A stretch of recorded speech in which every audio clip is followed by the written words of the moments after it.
On the 15th of September 1991, anomalous objects were seen by astronauts on board the Space Shuttle Discovery.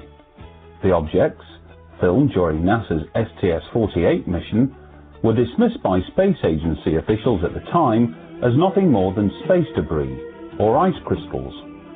But when this man, Dr. Jack Kasher, PhD, of Nebraska State University, failed in his attempt to make NASA's ice crystals explanation fit by using 5 different scientific scenarios, he formed the conclusion that one of the objects in question, seen here performing an abrupt right-angle maneuver, apparently to avoid 2 missile-like streaks, was nothing less than an intelligently controlled spacecraft. Other anomalous activity recorded since has baffled even the experts. For example, what did veteran NASA astronaut Story Musgrave make of this anomalous plasma-like sphere which emerged from beneath clouds on the 1st of December 1996 during NASA's STS-80 mission? I don't know what it is. That one was really impressive. Here, during the mere docking and undocking procedure with mission STS-84, scores of anomalous objects appear, while others are seen to perform extraordinary maneuvers in close proximity to the space station. Footage such as this was recorded and logged over a 5-year period by Martin Stubbs, who, as a cable TV station manager based in Vancouver, Canada, was granted permission to deploy his station's satellite array to serve as a downlink to access space shuttle transmissions. After viewing and carefully studying hour upon hour of some 2,500 hours of collected videotape, Martin became convinced that, in places, the footage contained stark evidence of 2 types of space phenomena that he construed as being extraterrestrial in origin. In the late summer of 1999, UFO Magazine's Russell Callahan flew out to Vancouver to spend a week questioning Martin and analysing the footage. Suitably impressed by what he had seen and heard, mechanisms were put in place to ensure that some of the most important and unusual film sequences were disseminated far and wide. That process began with a brief showing of the footage at the Congreso Mundial UFO Conference held in Acapulco, Mexico on the 12th of December 1999. 1 month later, some of the footage began appearing on special TV monitors at a special exhibition held in Fremantle, Perth, Western Australia. On Saturday, the 15th of January 2000, Guido Negro, director of the SETI Radio Telescope at Golden Grove Observatory in Western Australia, had this to say after viewing some of the NASA footage. The footage that we saw comes to the truth and really are showing an alien spacecraft or something like that. I say that if there is a cover-up, the people who are doing this cover-up are an enemy of entire third race, because we are not children and we must know it. And we must know the truth. It doesn't matter if there are people that are they don't know how to handle the truth.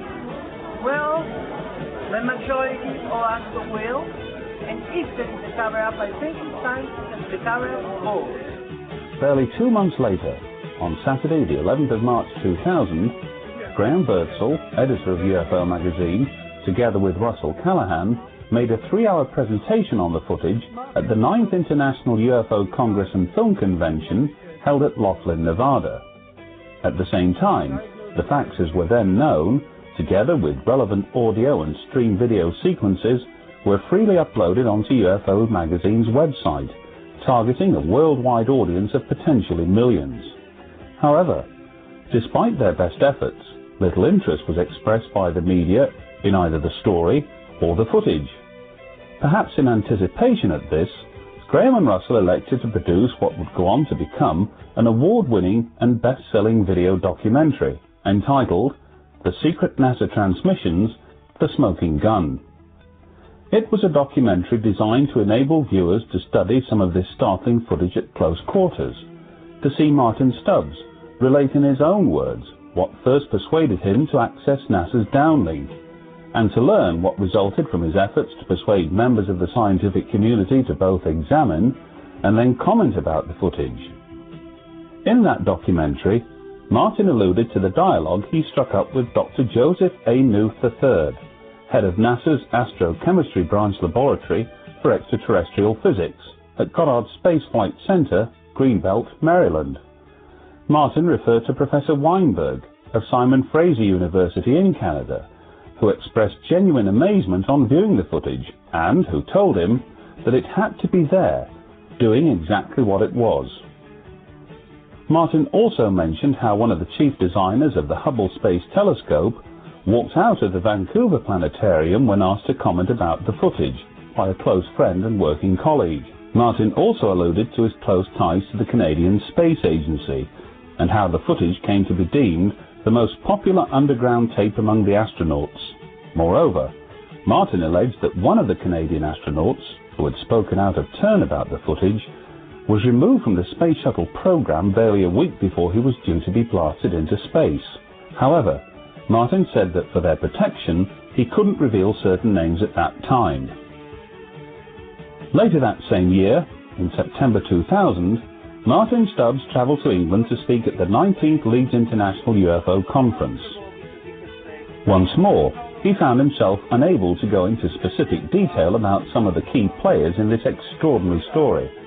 However, 12 months on, during a 10-day visit to England in September 2001, Martin was finally able to provide the missing pieces in what turned out to be a candid and remarkable interview.